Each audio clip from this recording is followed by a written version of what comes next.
성부와 성자와 성령의 이름으로. 에제키엘서의 말씀입니다. 주 하느님의 말이다. 나는 너희를 민족들에게 데려오고 모든 나라에서 모아다가 너희 땅으로 데리고 들어가겠다. 그리고 너희에게 정결한 물을 뿌려 너희를 정결하게 하겠다. 너희의 모든 부정과 모든 우상에게서 너희를 정결하게 하겠다. 너희에게 새 마음을 주고 너희 안에 새 영을 넣어주겠다. 너희 몸에서 돌로 된 마음을 지우고 살로 된 마음을 넣어주겠다. 나는 또 너희 안에 내 영을 넣어주어 너희가 나의 규정들을 따르고 나의 법규들을 준수하여 지키게 하겠다. 그리하여 너희는 내가 너희 조상들에게 준 땅에서 살게 될 것이다. 너희는 나의 백성이 되고 나는 너희의 하느님이 될 것이다. 주님의 말씀입니다. 하느님 감사합니다. 좋으신 주님, 유배 시기에 이스라엘 백성들에게 에제키엘을 통해서 예언하셨던 이 말씀이 이 시대에 또 이곳에 있는 당신 자녀들에게 온전히 이 말씀이 이루어질 수 있도록 자비의 시대를 살아가는 우리들에게 진정 당신의 그 영이 늘 우리 안에 충만케 하여 주시고 또 그 영으로 당신의 그 완전한 완덕에 이룰 수 있는 저희들이 될 수 있도록 당신이 거룩하시니 저희들도 거룩한 자로 변화시켜 주소서. 특별히 어머니께서도 이 시간 저희들을 위하여 빌어주십시오. 늘 예수님과 함께 또 예수님의 사도로서 제자들과 또 함께 계셨던 어머니 마리아요. 이 시간 특별히 이곳에 모인 당신의 자녀들도 어머니의 전구하심을 통하여 늘 어머니 보호함에 거닐게 하소서. 천상의 모든 군대들과 저희 각자들에게 맡겨주신 수호 천사들도 이 시간 특별히 저희들을 위하여 빌어주십시오. 이 모든 기원들을 우리 주 예수 그리스도를 통하여 비나이다.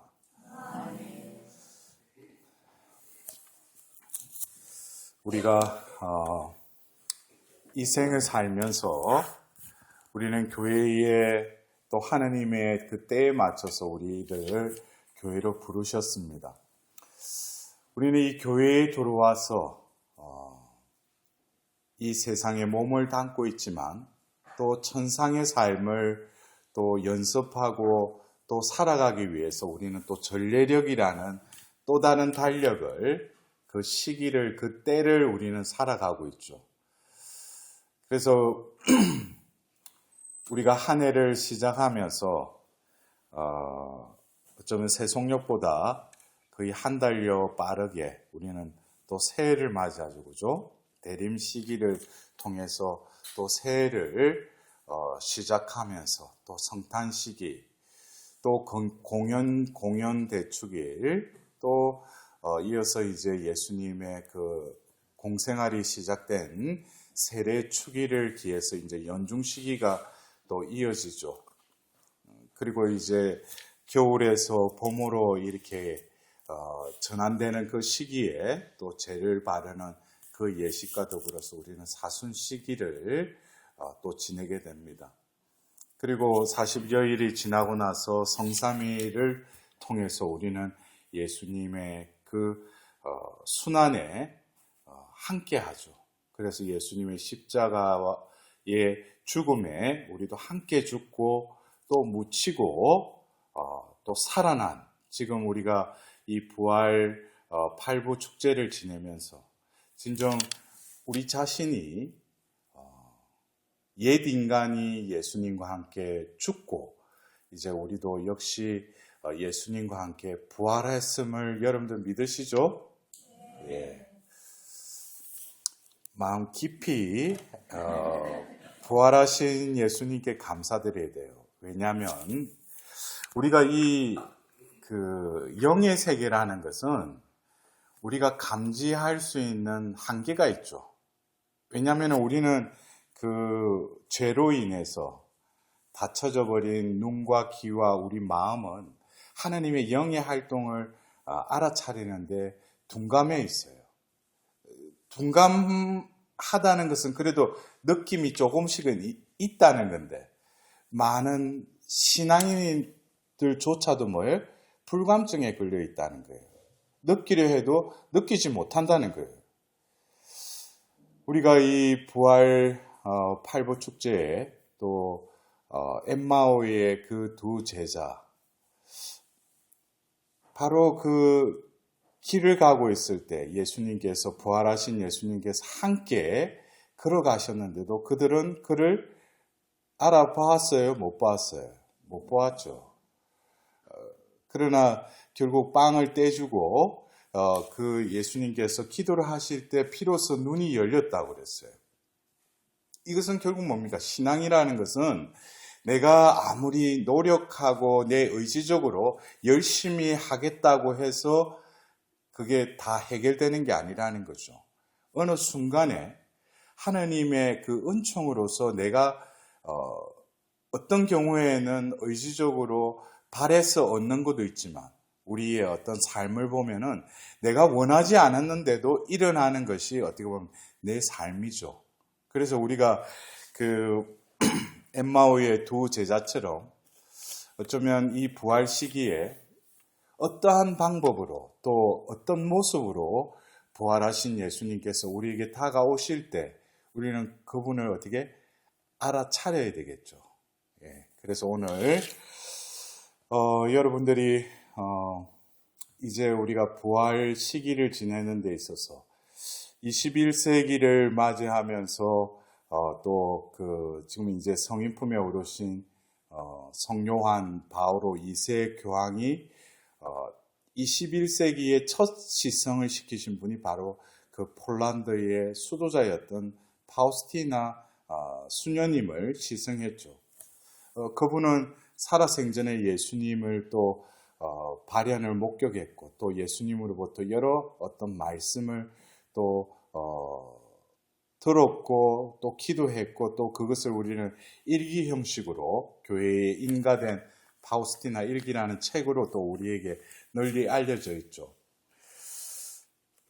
거기에 어떤 내용을 보면은 예수님께서는 당신의 그 성심, 그것을 자비의 성심이라고 또 표현하시면서 또 자비의 바다라고도 이렇게 표현을 하셨어요. 그래서 많은 이들이 이 자비의 바다로 올 수 있게끔, 그래서 그 교회에서는 또 지금 부활 대축일 그 다음 주일, 부활 제2주일을 특별히, 이것은 우리가 교회에서 어떤 그 주교님들이 정한 시기도 아니고 예수님께서 직접 부활 제2주일을 자비주일로 제정하라고 말씀하셨어요.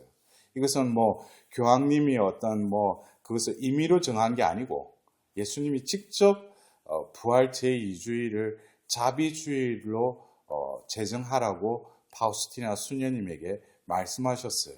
그래서 그것도 우여곡절이 많았어요. 그분이 돌아가시고 나서 그 성녀의 그 영적 지도자였던 미카엘 소포치코 신부님이라는 분이 결국 그 이 성녀는 33년의 그 짧은 세월을 살다가 돌아가셨어요. 그리고 그분이 살아생전에 어떤 예수님의 자비에 대해서 강의를 했다든지 또 남에게 이렇게 전한 적이 없어요. 그냥 그 영적 지도신분, 고해사제에게만 자신이 그 체험했던 거, 예수님이 이렇게 해놨던 거를 다 말씀을 드렸죠. 그래서 그 예수님께서도 나보다도 더 그 영적 그 지도신부의 말을 들으라고. 그래서 내가 그를 통해서 내가 또 일을 하겠다고 해서 또 일기도 그 영적 지도신부가 적으라고 하자 또 그것을 적어서 기록으로 남긴 것이 바로 파우스티나 일기입니다. 그래서 우리가 지금 이 21세기에 곳곳에 가면은 성당이나 우리 교우분들의 집에 가도 자비로우신 예수님 성화가 걸려져 있죠. 그죠? 그리고 여러분들 오후 3시 되면은 또 자비의 5단기도 바칩니다. 그리고 우리가 작년 교회에서는 또 자비의 특별 희년이라고 해서 왜 이렇게 이 21세기를 살고 있는 우리들에게 왜 자비라는 이것이 계속 우리에게 들리는가? 그러나 이 자비라는 것은 결국 뭐예요? 하나님이 이 세상을 창조하시고 나서 이 창조하셨다는 그 자체도 하나님의 자비시죠. 우리가 그 창세기 1장 2절에 보면은 아직 땅이 제 모습을 갖추지 않았을 때 그 영이 그 물 위를 감돌고 있었다고 성경에는 말하고 있어요. 이것은 흡사 무질서와 또 어둠의 이 세상에 하나님께서 현존하심을 그 영이 그 물 위를 감돌고 있었다고 창세기 1장 2절에는 말하고 있습니다. 하나님의 현존, 그러나 이 세상 그 창조되기 전에 무질서하고 또 어두웠던 그 세상을 하나님께서는 이제 빛이 생겨라 하시면서 이 세상이 이제 꼴을 갖추게 되고 질서를 잡히게 된 것이 그게 하나님의 창조죠. 그래서 이 창조라는 것은 바로 무질서에서 창조로 이어지는 것입니다. 이것은 결국 죄악에 허덕이고 있는 우리들이 죄를 짓고 그러면 우리는 그냥 자신은 그 죄를 지은 것에 대해서 별로 그전에는 내가 어떤 죄를 짓고 죄책감을 느끼고 죄의식에 짓눌린 적도 있지만 죄에 이렇게 노출이 계속 되다 보면 어떻게 돼요? 죄를 짓더라도 거기에 대한 감각이 없어지는 거죠. 그걸 우리는 묻어지는 거예요. 양심이 묻어진다고 그러죠. 우리는 영혼이 상처를 받는 거죠. 그러다 보니까 우리 존재가 이제 하나님을 알려고도 하지 않고 또 하나님이 우리에게 가까이 계시고 우리와 함께 하심에도 그것을 느끼지 못하는 그 지경에까지 이른다는 거죠. 그래서 우리가 많은 경우 이 죄라는 것은 우리의 삶을 무질서하게 만들어요. 그래서 제가 어떤 때는 이제 그 고해성사를 이렇게 듣고 고해성사를 이렇게 할 때 고백을 듣고 훈계 중에 제가 물어보는 것 중에 삶의 질서에 대해서 물어봐요. 우리가 신앙인으로서 질서 잡힌 삶은 뭐겠어요? 먼저 예수님도 말씀하셨듯이 하나님 나라와 그 의로움을 먼저 구하라고 그랬어요.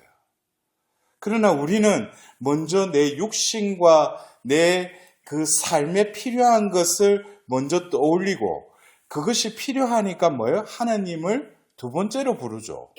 하나님을 먼저 찾는다기보다는 내 것을 필요로 하고 부족하니까 그때 비로소 하나님을 찾게 된다는 거죠. 그것은 무질서한 거죠. 우리가 아침에 일어났으면은 먼저 내가 살아있구나. 이 자체를 하나님께 온전히 하루를 다시금 봉헌해 드려야죠. 이것이 질서 잡힌 존재의 삶이에요. 이 존재가 신앙인이죠. 아침에 일어나서 신문 보고 TV 켜놓고 밥 먹을 생각하는 거. 이건 무질서한 거예요. 먼저 오늘 하루 시작을 나에게 허락해 주셨다는 거죠. 그게 대해서는 먼저 하나님과의 그 관계가 먼저 돼야 된다는 거예요. 그래서 우리가 죄를 지으면 와서 이렇게 고백을 할 때도 우리가 이웃 간의 관계에 있어서도 누굴 미워하고 용서하지 못하고 원수 맺고 이런 것이 어떻게 보면은 눈에 보이는 어떤 그 사람과의 관계 속에서 내가 상처를 받았든지 어떤 상해를 입고 그 사람을 미워하게 됐고 또 원수를 맺었다고 그러지만은 그것도 좀 더 근원적으로 내려가면은 질서가 깨어진 거죠. 여러분들 안 그래요? 우리가 어떤 경우에 피정이나 또 어떤 전례 중에 하나님의 그 은총이 나를 터치하면은 보통 어떤 경우에 그 하나님의 은총을 체험해요? 어떤 감성적으로 또 그리고 우리가 내가 은총이 내리겠지 하고 이렇게 스탠바이 돼 있어요. 어느 순간에 그 은총이 나를 터치하죠. 그럴 때 보면 눈물도 흘리고 보면 마음이 뜨거워지잖아요.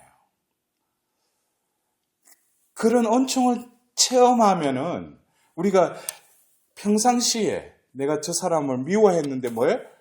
그 은총을 체험하고 나면은 나도 모르게 그 사람을 용서하고 싶은 마음이 생길 뿐만 아니라 저 사람 도저히 미워할 수밖에 없는 사람인데 사랑스럽게 보이는 경우가 있어요. 그거는 뭐예요? 이 이성적으로 자신이 어떤 인간적인 관계 속에서 그것을 뛰어넘는다는 거죠. 그것은 뭐예요? 은총이 작용했기 때문이죠. 그래서 우리 그 신자분들이 그러잖아요. 뭐 인간관계에 누구 밉다고, 응? 내가 사랑하려고 해도 사랑할 수가 없다고. 그거를 자꾸 하느님은 밉다라는 거, 미워한다라는 그런 단어는 하느님 앞에서 어울리지 않아요. 왜냐하면 하느님 자체가 뭐예요? 사랑 그 자체이신 분이죠. 미워한다는 것은 우리 인간이 그 죄를 짓고 나서 우리가 만들어낸 개념이에요. 하느님께는 뭐예요? 미워하고 이런 건 없죠. 하느님은 사랑 그 자체이시니까. 그렇다면은 우리가 어떤 형제 자매를 미워한다는 것은 결국 뭐예요? 우리가 하느님과의 그 관계가 우선시되고 질서가 잡히면은 어떤 사람을 미워하고 우리가 성당에 가서 저 자매만 없으면은 내가 그 모임에서 열심히 할 건데 그건 뭐예요? 인간 대 인간으로서의 그 관계만 생각하는 거예요. 근데 하느님과의 관계를 우선시한다면은 이웃 간에 일어나는 여러 가지 문제가 원인이 어디에 있어요? 하느님과의 관계에 먼저 원인이 있다는 걸 깨닫게 되는 거예요. 내가 하느님 안에 늘 거하고 하느님 은총 안에 머무르려고 한다면은 결국 뭐겠어요?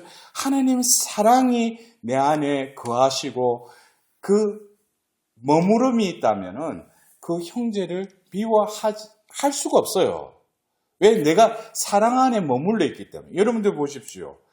내가 어떤 경우에 햇빛이 비치는데 해가 중천에 떠 있어요. 근데 내가 그 빛에 나아가기 전까지는 뭐예요? 그림자가 있죠. 그러나 그 해의 그 중심에 내가 딱 서면은 그림자가 있어요, 없어요? 그림자가 없죠. 빛의 중앙에 설 때는 그림자가 없다는 거예요. 그것에 비켜나갈 때 그 그림자는 더 길어지죠. 이것은 어떤 자연적인 어떤 현상이기도 하지만 영적으로 본다면은 우리가 하나님 안에 완전히 이렇게 거하면 그래서 우리가 나는 포도나무여 너희는 가지다라는 그 요한복음 15장의 그 말씀 역시는 내 안에 머무르는 자는 많은 열매를 맺을 것이다 그랬어요. 그래서 결국 뭡니까? 우리가 하나님과의 그 우선적인 그 관계성 이것이 질서지어지지 않은 것이 뭐예요?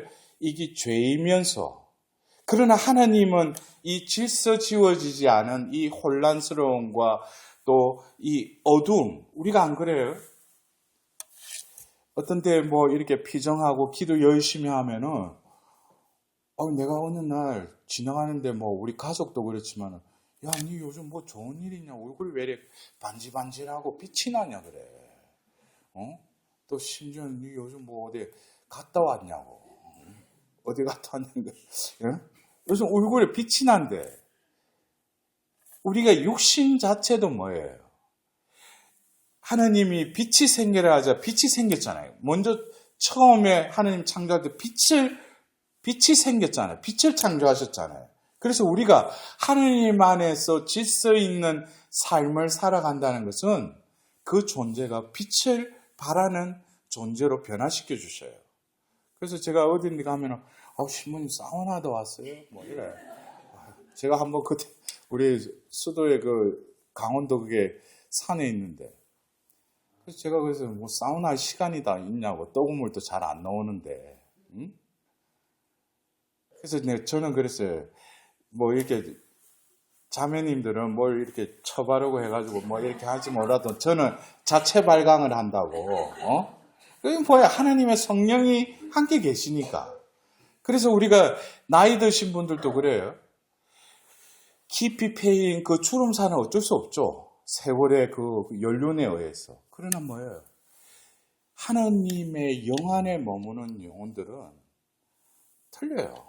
나이가 들어도 저는 그 한 번씩 이렇게 병원에 가서 그 노인분들 또 대상으로 그 미사를 봉헌하고 또 그 미사에 못 나오시는 분들 가서 봉숭제를 해주잖아요. 근데 그것은 나이가 들은 그것은 얼굴에 거짓이 없어요. 얼굴이 그대로 다 나타나요. 그 사람이 어떻게 살아왔는지, 지금 어떠한 상태인지 이것은 얼굴에, 그래서 뭐예요? 어리 담긴 굴이 뭐예요? 얼굴이죠.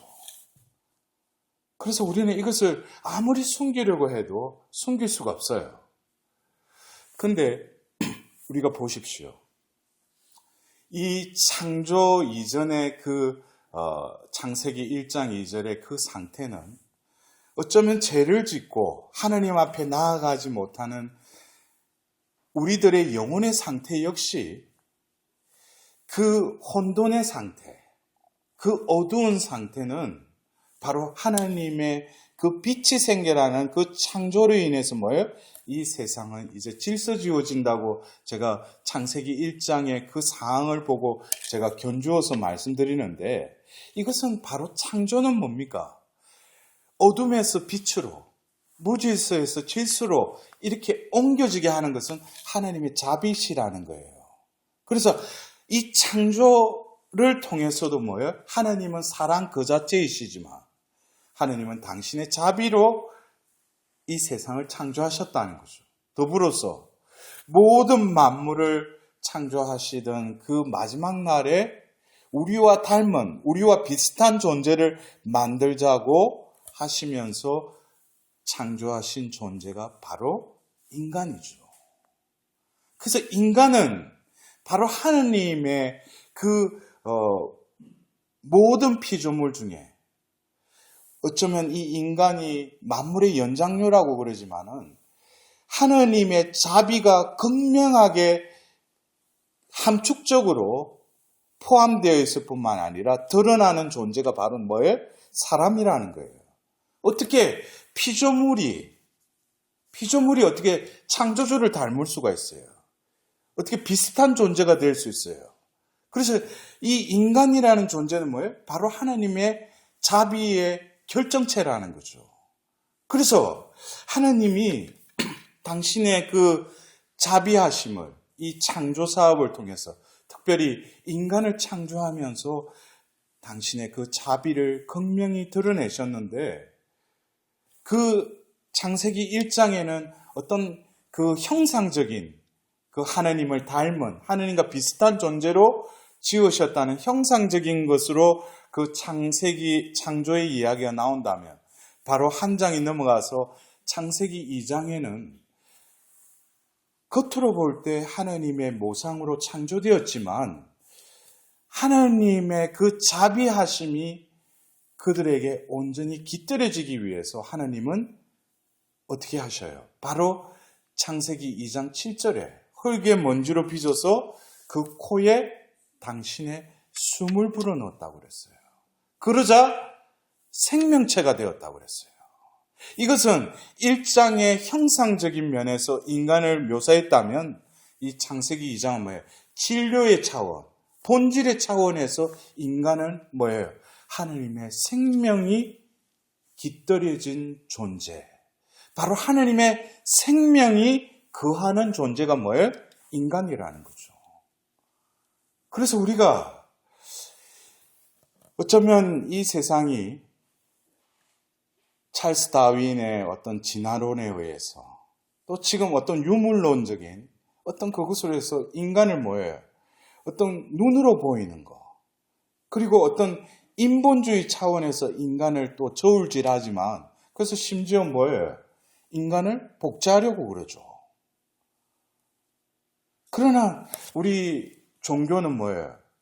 성경의 성경적인 인간관에 의한다면은 인간을 복제할 수가 없죠. 그래서 시험관 아기가 돼요, 안 돼요? 왜 말을 뭘 해? 예? 시험관 아기가 돼요, 안 돼요? 제가 한 2년 전에 제가 그 전에 한번 알던 어떤 자매님이 자기 딸을 데리고 왔어. 그래서 딸을 데리고 왔는데 보니까 제가 그때 그 한 본당에서 7주 동안 그 강의가 잡혔었는데 그 첫 주에 왔는데 보니까 딱 보니까 뭘 내한테 뭔가 부탁하려고 하는 것 같아. 그래서 내가 오늘은 강의가 있으니까 다음에 조용할 때 한번 찾아오시라고. 그래 왔어. 그래가지고 이야기를 쭉 듣는데 아니나 다를까 내한테 뭔가 청하려고 왔어. 보니까 결혼한 지 7년 동안 별의별 방법을 다 써가지고 애를 놓으려고 했는데 안 나지는 거야. 안 나지는 게 생겨야지 낫지. 생기지를 않는 거예요. 그래서 아까 조금 전에 말한 시험관 하기도 해보고 별의별 방법을 다 해본 거야. 그래서 신부님 뭐 어떻게 하겠어요? 그래서 아니 내가 무슨 절에 가면 애 낳아준다고 그러는데 내가 그거 좋다 그러면 기도 내줄게. 그래서 애 냅다 그래 기도 딱 해주고 그리고 제가 그 7주 강의 끝나고 그리고 7주 때 그 강의 들으러 매주 왔어요. 열심히 왔어. 그리고 나서 그 강의가 끝나고 나서 그러니까 7주니까 의연 이제 2달은 안 됐죠, 그죠? 그리고 이제 한 2달 정도인가 더 지났은가? 삐리리 전화가 온 거야. 그래서 신부님 감사하대. 그래서 내가 보니까 뭐가 있는 것 같아. 그 임신을 했대. 그래서 어무가 아니지. 그래서 제가 그 들으면서 그랬어요. 자매님, 하나님이 그 아브라함을 약속을 한 게 75세인데 결국 이삭을 중에 100세에 주지 않았냐고.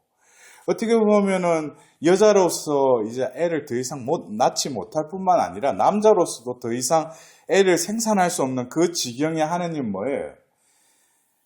인간적인 방법이 아니라 이 생명은 뭡니까? 하나님이 주셔야 된다는 거죠. 그래서 우리가 성경의 이 창세기의 그 원래 신앙의 성도들의 그 하나님의 섭리가 뭐예요? 원래 하나님이 아브라함을 통해서 이삭을 통해서 또 이렇게 나아갈 때 이 대를 잇는데 뭐예요? 다들 태를 닫아버리시죠. 근데 하나님이 어느 때가 되면 뭐예요? 태를 열어주시죠. 근데 그 부분에 대해서 우리는 생명이라는 거. 이것은 하나님이 주관하시고 하나님이 그 생명을 그 남녀의 결합을 통해서 창조하지 않으시면은 우리가 뭐예요? 애를 낳을 수가 없다는 거죠. 제가 왜 이 말씀을 드리냐면 우리가 나라는 존재, 제가 조금 전에 말씀드렸죠. 창세기 1장에는 나라는 존재가 뭐라는 거예요? 하나님과 비슷하게 하나님을 닮은 존재라는 거예요. 여러분들 옆에 분들 한번 보시죠. 하나님하고 닮았대. 네? 하나님이 딴 데 있는 게 아니라 하나님이 닮았고 하나님 비슷하게 만드셨다면은 내 안에 깃들여 있는 거예요. 딴 데서 찾을 필요 없어요. 그래서 예수님 마태복음 25장에 가장 보잘것없는 이에게 해준 거, 곧 나에게 해준 것이다 그랬어요. 여기서 말하는 보잘것없는 이는 인간이라면 늘 하나님 앞에서 보잘것없는 존재일 수밖에 없죠. 그리고 그런 존재인 동시에 뭐예요? 내가 하나님의 그 모상이라는 그 근거는 바로 뭐예요? 내 안에 하나님의 생명이, 하나님의 혼이 내 안에 깃들여져 있다는 거예요. 여러분들, 내 안에 코에 숨을 불어넣자 생명체가 되었다고 창세기 2장 7절에 나와 있어요. 그렇다면은 생명이 만물을 창조하신 그분의 생명이 내 안에 깃들여져 있다는 거예요. 그것을 여러분들 한번 이렇게 느껴보세요.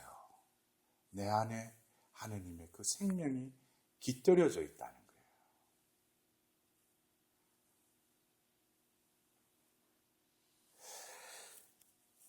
나라는 존재가 얼마만큼 소중한 존재인지, 예수님이 세례를 받으실 때 하늘이 열리면서 비둘기 형상으로 내리면서 그 들려왔던 아버지의 그 음성이면 너는 내가 사랑하는 아들, 내 마음에 드는 아들이다 그랬어요. 여러분들 이 말씀은 예수님 세례 때에 들린 말씀이면서 또 변모 때 또다시 하늘에서 들려온 말씀이기도 하지만은 우리도 이 세상에 태어났고 또 때가 되어서 세례 성사를 받을 때 우리 육신의 귀로는 들리지 않지만 하나님께서 우리 각자에게 다 말씀해 주신 그 말씀이기도 해요. 내가 사랑하는 아들, 딸들이라고. 내 마음에 드는 아들, 딸들이라고. 그래서 하나님은 우리의 존재를 창조로부터 해서 뭐예요? 구원까지 당신의 계획 안에서 모든 것이 다 예비되어 있고 때가 되어서 뭐예요? 이루어 주시는 분이 우리가 믿는 하나님이에요. 근데 여러분들 보십시오. 제가 서두에도 말씀드렸듯이 우리가 살고 있는 이 시대에 왜 이렇게 자비에 대해서 교회를 통해서 왜 이렇게 두각이 되고 있는가? 결국 이 자비라는 것은 뭐와 뗄래야 뗄 수가 없어요. 죄와 뗄래야 뗄 수 없어요. 그래서 동전의 양면으로 친다면은 한쪽 면이 자비라면 한쪽 면이 뭐예요? 죄라는 거예요. 그래서 우리가 전례문에도 미사 전례 때도 개회식 때부터 뭐예요? 우리는 자비를 베푸소서라고 3번에 걸쳐서 기도하죠.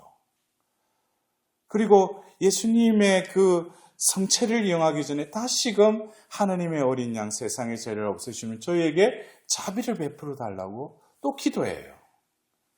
우리가 얼마만큼 하나님께 자비를 구하는 기도를 수없이 했어요. 그런데 우리가 자비를 구한다는 것은 결국 뭐예요? 제가 아까 자비의 그 반대면이 뭐라고 했어요? 죄라고 그랬죠. 내가 자비를 베풀어 달라는 것은 동시에 뭐예요? 주님, 저는 죄인입니다라는 걸 고백하는 거예요.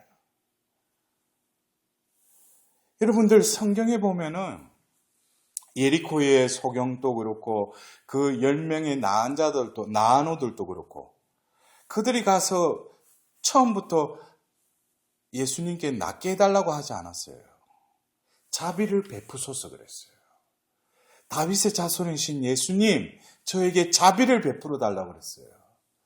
그래서 그들의 나병뿐만 아니라 소경, 그 모든 그것이 나았다는 거죠. 그래서 우리가 이 미사 전례 때에 자비를 베풀어 달라는 그 자비를 베푸소서라는 그 기도가 온전히 바치는 이와 또 그것을 받아들이는 이와의 관계가 뚫리면은 그 자리에서 나병보다도 더한 뭐예요? 내 영적인 보이지 않는 나병도 뭐예요? 낫는다는 거예요. 내가 이 세상을 봐도 하나님의 현존을 보지 못하는 이 영적인 소경의 눈도 뭐예요? 떠인다는 거죠. 그래서 우리는 뭐예요? 영성체를 할 때 그 백부장의 그 믿음을 다시금 고백하잖아요. 한 말씀만 하소서 제가 곧 나으리다 그랬어요.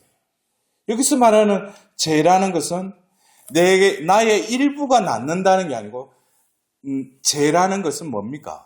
내 존재 그 자체가 낫는다는 거예요. 여러분들 보십시오. 그 카나에서 그 왕실 관리의 그 아들이 가파르나움에 있었잖아요. 그래서 예수님을 만나러 카나까지 내려왔잖아요. 근데 그 카나에서 그 가파르나움까지가 그 200km가 넘어요. 그것을 만일에 그때 당시에 차가 있어서 뭐가 있었어? 걸어왔을 거 아니에요. 근데 처음에는 뭐라고 그래요?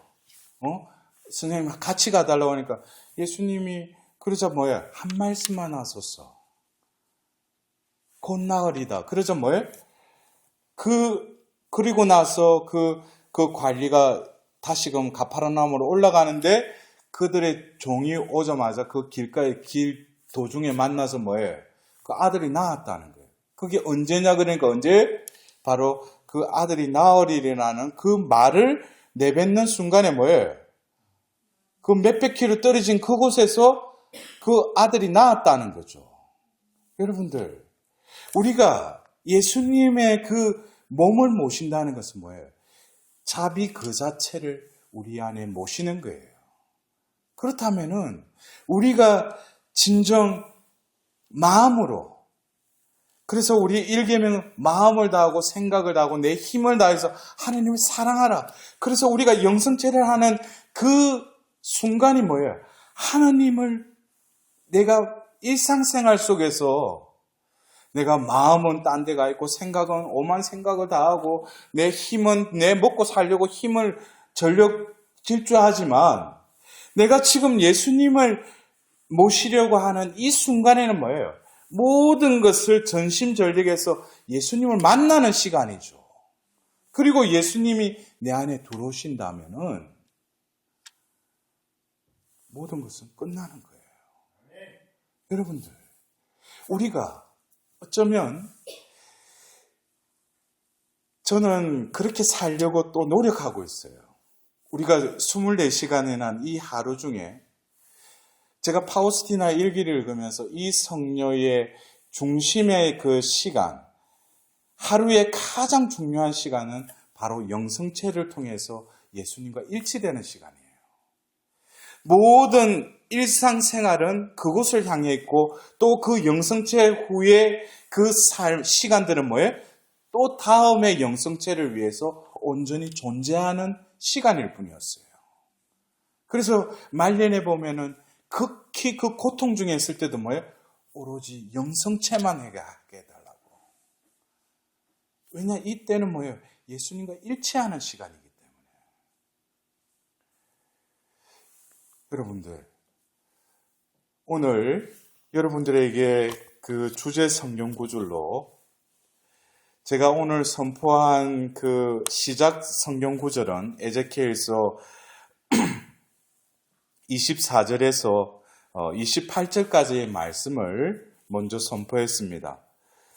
이것은 결국 하나님이 당신의 존재로, 당신의 모습대로, 모상대로 창조된 그 존재가 결국 하나님의 그 뜻을 어기자 창세기 6장에 더 이상 내 영이 그들에게 머물러서는 안 되겠다 하면서 그 영을 걷어가셔요.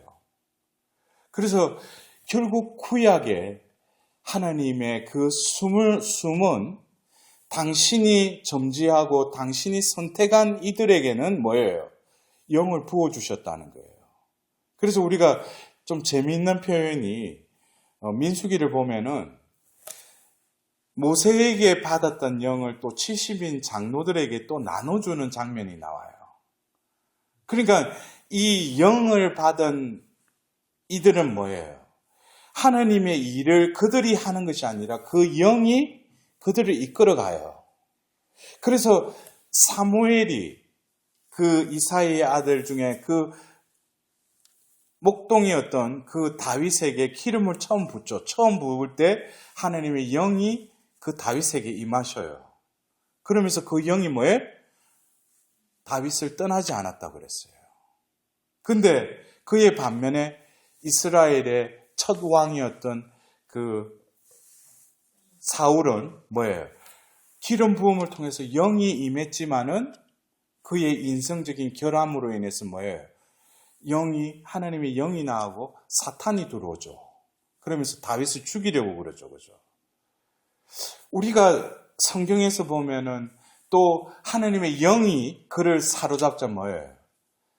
자기 입을 통해서 예언을 하게 되죠. 그래서 이 왕과 예언자와 어떤 그 판관들을 통해서 뭐예요? 하나님은 그들을 움직인 것이 뭐를 통해서 움직이셨어요? 당신의 영을 부어서 그 영에 끊임없이 순응하는 자에게는 뭐예요? 그 영이 그를 이끌어갔다는 거예요. 그래서 우리가 그 열왕기에 보면은 그 여로보암의 길이냐 아니면은 다윗의 길이냐 이것이 겉으로 봤을 때 다윗도 말년에 죄를 지었잖아요. 응? 이름 또 보면 바세바야. 응? 자기를 봐라 이것이. 근데 그 다윗이 죄를 짓고도 뭐예요? 우리가 어떻게 보면 인간으로서 저는 150편의 그 시편 중에 어떻게 보면 여러 시편들을 내가 주로 이렇게 암송하는 시편들이 있지만 그 중에도 시편 51편은 우리 인간으로서 하나님 안에서 아주 아름다운 시편이에요. 바세바와 정을 통하고 나서 바로 다윗이 와서 하나님께 바치는 그 기도는 우리가 볼 때는 죄를 짓고 보면 하나님께 죄를 짓고 보면 눈치 보면서 이리 바치는 기도가 아니에요. 자신은 하나님의 영이 그를 사로잡았어요. 근데 죄를 지은 거, 그 바세바를 범한 거, 그거보다도 더 다윗이 아파했던 거는 뭐예요? 당신의 영을 거둬가지 말라는 거예요. 당신의 그 영으로 나를 다시금 새롭게 그 영을 새롭게 해달라는 거예요. 보는 관점이 틀리죠. 하나님과 일치되는 것은 내가 매일 미사 참여하고 묵주기도 몇 대 하고 이게 아니라 내 안에 거하시는 그 영과 영의 현존에 있지 않는 거죠. 내가 죄를 지으면 뭐예요? 나도 상처받지만 내 안에 그 탄식하시는 그 성령이 더 탄식하신다는 거죠. 그 탄식을 뭐예요? 내가 느낀다는 거예요. 그것이 살아있는 생명체가 아니에요? 창세기 2장 7절에 피로써 생명체가 되었다고. 왜 생명체가 되었다고? 숨이 그 안에 불어넣어지자. 그렇다면 내가 생명체라고 하면 뭐예요? 내 안에 로마서 8장에 나를 대신해서 깊이 탄식하시는 그 성령의 그 현존을 느끼는 자는 뭐예요? 살아있는 거예요. 그것도 모르고 뭐예요? 자기 원하는 거. 또 오늘 우리 본당에 또 어디 철야기도 그래서 오늘 한바탕 한번 가자 이래가지고 하는 게 앞에 이렇게 또 지향 갖다 놓고 보면 이미 내 안에 계셔요. 우리가 그 시편 51편의 그 기도. 그래서 그 시편의 그 내용 중에 뭐예요? 하느님, 제가 당신께 바칠 수 있는 재물은 부서지고 낮추인 마음밖에 없다고.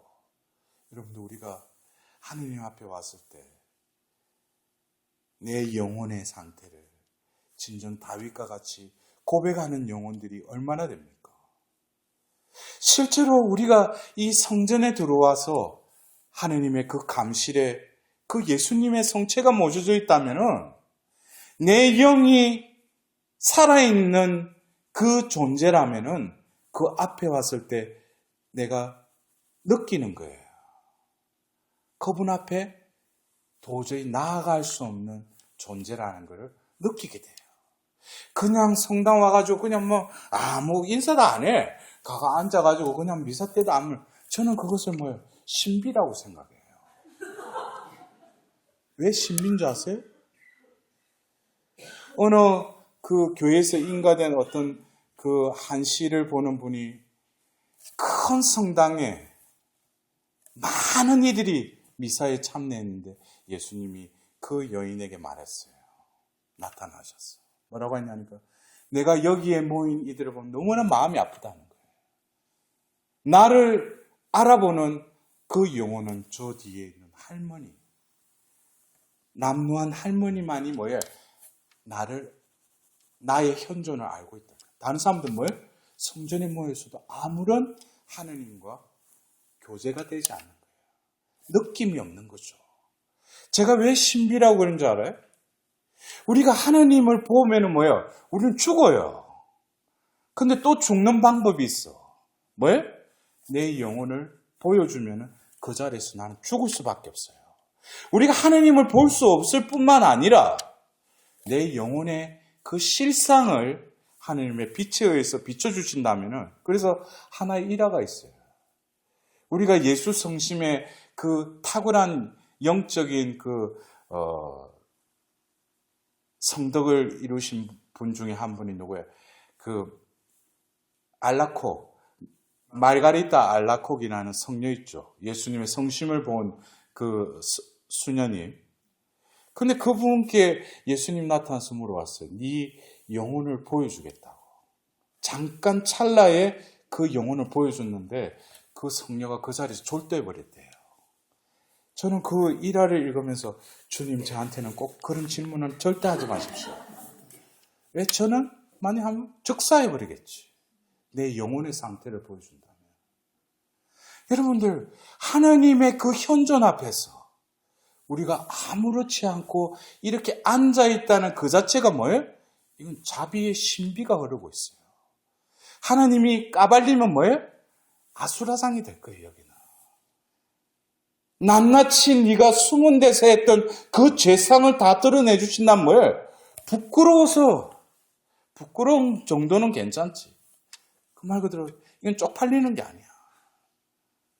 여러분들, 우리는 하나님의 그 면전 앞에서 우리의 그 꼴을 제대로 깨닫는다면 뭐예요? 미사를 드리면서도 자비를 베푸소서라는 그 말이 그냥 그렇게 자비를 베푸소서, 자비를 베푸소서 그렇게 안 오죠. 내 마음속에 주님 당신 앞에 이 미사에 그래서 구원의 신비에 참여하게 된 초대받은 거 나는 부당하다는 거예요. 그런 영혼들에게 뭐겠어요? 한 번의 미사 성제로 뭐예요? 그 영혼이 깨끗이 낫게 된다는 거죠. 그러나 뭐예요? 아무런 감각도 없이 앉아서 하느님 말씀이 선포되는데 여러분들 탈출기 19장에 하나님의 그 현현이 나타날 때 그 이스라엘 백성들은 앞에서 어떻게 했어요? 그 나팔 소리와 같이 우레와 같이 그 하나님의 그 현존이 나타났을 때 그 앞에서 이스라엘 백성들이 벌벌벌 떨었다고 그랬어요. 우리는 하나님 말씀이 선포돼도 아무런 느낌이 없어요. 우리가 뭐예요? 불감증에 걸려 있다는 거예요. 내 영이 얼마나 무뎌졌고 하나님과의 그 관계가 뭐예요? 그래놓고 보면 짚고 꼭 달래. 하나님 뭐예요? 너가 우선 너가 나에게 진정으로 바라야 될 거는 내가 너의 영혼의 상태를 다 보여줄 수는 없지만 네가 그 성령에 이끌린다면은 나에게 어떻게? 너가 우선적으로 해야 될 그 기도 또 자주 바쳐야 될 기도가 바로 뭐예요? 자비를 베풀어 달라는 거예요. 우리가 자비가 없이는 어떻게 보면 겉은 멀쩡해요. 겉은 멀쩡해요. 근데 뭐예요? 인간이 아니죠. 인간은 뭡니까?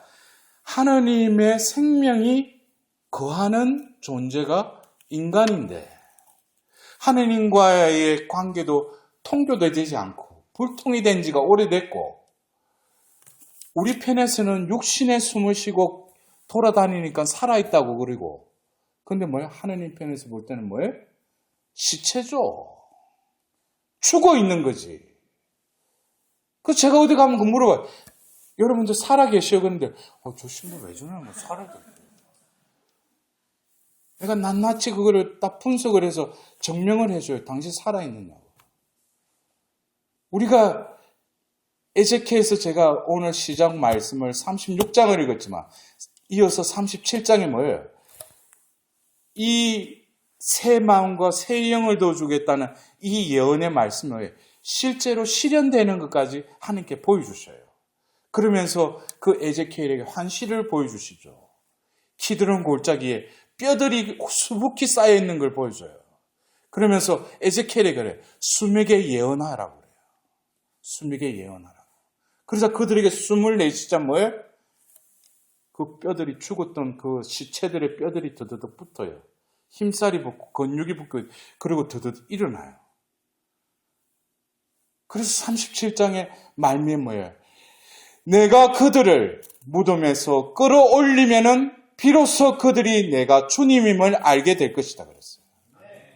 여러분들, 우리가 매년 그냥 성삼일 때, 성금요일 때 가서 그냥 십자가 경배해놓고 보면 경배하고 나서는 똑같이 죽어야 되는데 그 다음날 성토요일 날 함께 뭉쳐야 되는데 벌써부터 뭐 부활 준비한다고 계란하고 뭐 본당 와서 뭐 저거 시체, 틀림없이 땅에 묻혔는데 저것들이 왔다 갔다 하면서 그래 놓고 보면은, 부활 성령 미사 때 예수님 부활했습니다. 그러니까 다들, 근데 보면 예수님 부활하신 것 같은데. 자기 자신을 보면 이게 부활했는지 아닌지. 왜 그래요? 예수님을 다시 일으키신 것은 바로 하느님의 그 영께서 죽었던 예수를 다시 일으켰듯이 우리에게도 같은 영이 있다면은 그 영이 뭐예요? 우리를 다시 일으켜 주리라고 우리는 믿습니다라고 로마서 6장에 나와 있어요. 근데 여러분들은 뭐예요? 내 영과의 이 교제도 안 되고 내 영의 이끌림도 느끼지 못하고 내가 겉으로 느끼는 거 한방 오늘 보면 어떻게 한 받아보겠다고. 응? 여러분들 요즘 제가 한국보다도 외국에 이렇게 하나님께서 보내시면서 제가 거쳤던 그 성령대에 보통 우리 한국에서는 교구 이렇지만은 외국에는 그 지역이 그 성령대회를 하잖아요. 그러면 보통 지역이 우리 한국에 한 몇십 개 모아놓은 그 지역의 성령대회를 하지 않습니까? 제가 처음에 그 난가주 성령대회를 갔을 때 그때 그 주제 성령 구절이 그 니코데모에게 요한복음 3장에 했듯이 사람은 위로부터 태어나야 된다라는 말씀을 그때 제가 초대받은 그 성령대회의 주제 성경 구절이었어요. 그리고 제가 또 동쪽으로 넘어가가지고 동남부에 가가지고 성령대회를 할 때는 내가 모든 것을 새롭게 만든다. 묵시록 21장 5절의 말씀을 또 그 말씀을 가지고 성령대회를 하게끔 하셨어요. 제가 다음 달에 또 동중부 워싱턴 지역의 그 성령대회의 그 주제는 뭐냐면 묵시록 21장 3절에 하나님의 거처가 너희들 가운데 있다. 저는 그냥 가서 옛날 같으면 또 뭐예요? 좀 분위기 잡고 보면 시간 되면 뭐예요? 조명 좀 어둡게 해가지고 하고 또 뭐 하는지 알잖아. 한 명씩 나오라 해가지고 또 이렇게. 지금 저도 그런 은사를 받았고 그렇게 또 하나님께서 한때는 저를 그렇게 도구로 썼지만 제 삶이 제 존재가 근본적인 회개가 안 되고 변화가 되지 않아서 그 딜레마에서 헤매다가 하나님께서는 제 존재 자체를 회복시켜 주겠다는 그 음성을 듣고 제가 시작 때 선포했던 그 에제키엘서 36장의 새 마음과 새 영을 전하면서 그것도 한국에서가 아니라 미국의 난가주에서 그 성령 그 피정을 제가 갑작스럽게 그 부탁을 받았어요. 그때 제가 바로 그 새 영이 바로 자비와 회복의 영이라는 걸 제게 깨닫게 해주셨어요. 오늘 제가 여러분들 그 요한복음 20장 22절에서 23절 그들에게 숨을 불어넣으며 말씀하셨다. 성령을 받아라. 이 영이 바로 자비의 영이에요. 이 말씀은 바로 제가 시작 때 선포했던 에제키엘서 36장 25절의 말씀. 너희에게 정결한 물을 뿌려 너희를 정결하게 하겠다. 너희의 모든 부정과 모든 우상행에서 너희를 정결하게 하겠다. 구약의 성부 하나님이 에제키엘 예언자를 통해서 예언하셨던 이 말씀은 바로 성자 예수님이 이 세상에 오셔서 바로 파스쿠아의 신비 죽으시고 묻히시고 부활하셔서 그들 가운데 나타나시죠. 그래서 문을 닫아 걸고 있었다고 이 요한복음 20장 19절에는 나와 있어요. 예수님이 이제 사흘 만에 부활하셨죠. 그리고 그들 가운데 나타나셨죠. 문을 닫아거렸는데도 그들 가운데 나타나신 뭐예요? 너에게 평화가 있기를. 3번에 걸쳐서 인사를 하시고 나서 당신의 손과 옆구리를 보여주셔요. 그리고 뭡니까? 이었고 그들에게 말씀하셨다. 성령을 받아라. 그렇죠. 그러면서 이 23절은 너희가 누구의 죄든지 용서해 주면 그가 용서를 받을 것이고 그대로 두면 그대로 남아있을 것이다. 여러분들 보십시오. 성령을 받아라 했으면 그냥 성령을 받아라 하셨을 건데 이어서 뭐라고 했어요? 너희가 누구의 죄든지 용서해 주면 그가 용서를 받을 것이다 그랬어요. 제가 아까 뭐랬습니까? 동전의 양면에 한쪽이 잡이라면 한쪽이 뭐라고 했어요? 죄라고 그랬죠. 성령을 받아라 하고 이어서 뭐냐면 누구의 죄든지 용서해 주면 그가 용서를 받을 것이다 그랬어요. 죄를 용서할 수 있는 권한은 누구에게만 있어요? 하나님에게만 있죠. 근데 내가 누구의 죄를 용서해 주면은 그가 용서를 받는데 이 말은 뭡니까? 내가 그를 용서하는 것이 아니라 조금 전에 뭐라고 했어요? 성령을 받아라. 그럼 내가 이 성령을 받으면은 먼저 내 죄가 사함을 받는다는 거죠. 더불어서 그 영이 내 안에서 이때까지 내가 용서하지 못하고 원수 맺고 미워했던 사람도 뭐예요? 용서할 수 있는 힘을, 생기를 내 안에서 불어넣어 주신다는 거죠. 그래서 결국 뭐예요? 내가 그 사람을 용서하는 게 아니라 바로 나에게 받아라고 했던 그 성령이 내 안에 임하자 내가 제사함을 받았다는 그 체험과 더불어서 뭐예요? 내가 그 사람을 용서하는 게 아니라 바로 그 영이 흐르면서 그를 용서하게 되는 거예요. 그러면서 뭐예요? 그 죄도 사해진다는 거죠. 여러분들. 제가 처음에 신부가 되지 신빙 때 제가 그랬어요. 처음에 와가지고 신부님 내가 보통 뭐 이게 그런 대상이 뭐예요? 왼수 같은 남편이지. 그 인간 도저히 내가 말하면 용서가 안 된대. 지가 나한테 이제 잘 살아보겠다 그랬는데 또 그래 나 도저히 용서 안 돼. 그래서 제가 신부 된 지 얼마 안 되니까 제가 뭐예요? 베드로가 7번이면 되겠습니까? 7번씩 70번이라 용서해야죠. 그래서 내가 그냥 자매님 아니 성경에 예수님이 뭐라고 하셨냐고 7번씩 70번이라도 용서하시라고 했지 않냐고 가서 용서하세요 그랬어. 근데 칸막이가 있어서 그런데 왠지 모르게 그 문을 닫고 걸어가는 그 발자국이 자기 딴에는 이거를 고백을 해서 조금 짐을 들어놓고 가려고 와가지고 어렵게 고백을 했는데 신부가 뭐예요? 내려놓으려고 했던 짐도 사전에 해줬지만 자기 너무 힘이 드니까 그 고백을 한 거 아니겠어요? 그래서 제가 뭔가 잘못됐나? 그러면서 하나님께 물어보고 기도 중에 용서를 하는 것은 내가 하는 게 아닌데 그것을 깨닫고 나서 뭐예요?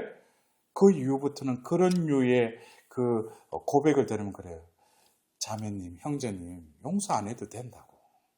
그러나 그 용서는 하나님이 하게끔 해줄 건데 일단은 하나님께 겸손되이 내가 지금은 용서할 수가 없다고. 그러나 뭐예요? 주님 당신이 용서할 수 있는 그 힘을 나에게 달라고. 그리고 내가 용서를 어떻게 해야 될지 그때도 방법도 당신이 인도해 달라고.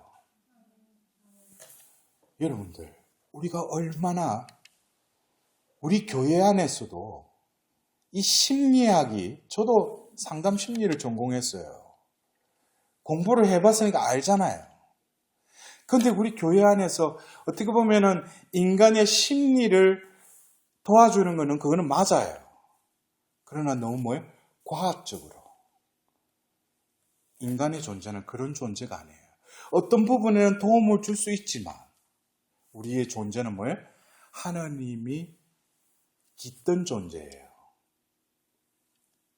결국 그것은 보조적인 수단을 할 수 있지만 그것으로 내가 용서를 할 수 있었다. 내 마음이 홀가분해졌다. 그것은 뭐예요? 내 영혼 깊은 곳은 아직 처리되지 않은 게 너무나 많다는 거죠. 근데 뭡니까? 여러분들 오늘 이제 다가오는 이 자비주일날 여러분들 본당에서도 그냥 미사 참여하더라도 이날 뭐예요? 고해성사를 성실히 준비해서 고해성사를 받고 그리고 예수님께서 말씀하셨어요. 그날 내 자비의 모든 것을 다 베풀어 주겠다고. 그 전대사의恩寵까지 허락하셨어요. 그러나 그것을 기복적으로 뭐 하나 받기 위한 것이 아니라 여러분들 보십시오. 오늘 제가 나의 존재됨, 하나님의 그 영이 내 안에 깃들여져서 나라는 존재가 존재케 되었다면 우리가 자비주의를 앞두고 진정 내가 하나님의 그 자비하심, 내가 이때까지 고해소에 들어가서 바친 그 죄의 항목이 과연 얼마만큼 내가 죄를 고백했겠어요. 그러나 내가 모르는 죄가 얼마나 많아요. 근데 뭐예요? 다윗과 같이. 다윗 시편 51편처럼 진솔하게 하나님께 온전히 당신의 그 부어주신 영을 다시금 거두가지 마시고 다시금 내 안에 새로움의 영을 나에게 부어달라고. 그러면서 뭐예요? 주님, 바로 요한복음 23장에 성령을 받아라 한 그 영을 나에게 내려주십시오. 여러분들 보십시오. 이 성경 구절은 여러분들이 다음 주 자비주일날 교회에서 선택한 텍스트이기도 해요.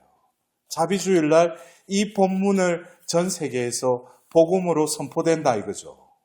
근데 예수님이 나타나셔서 당신의 손과 옆구리를 보여주시죠. 그리고 성령을 받아라 그러시죠. 이것을 우리는 자비의 성화를 보면 예수님께서 오른손을 그 축복해주는 손으로 펼쳐 계시고 당신의 그 성심에 손을 대시고 성심에서 뭐예요? 빛이 나가죠. 이것은 형상적으로는 그렇게 보이지만 영은 보이지 않기 때문에 그러나 뭐예요?